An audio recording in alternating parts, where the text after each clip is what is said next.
Bismillah.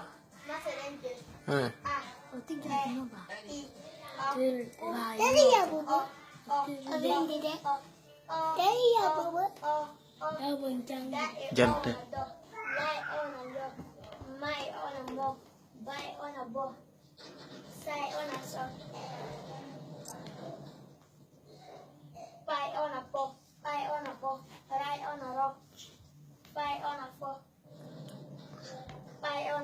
Da.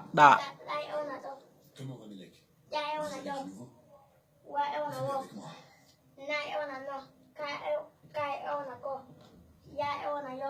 Il faut faire quelque chose. C'est une petite fille, ne t'emmêle pas. Da. Je peux te donner Est-ce que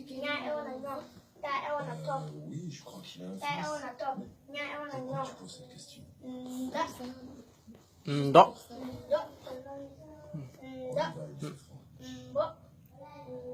Njo.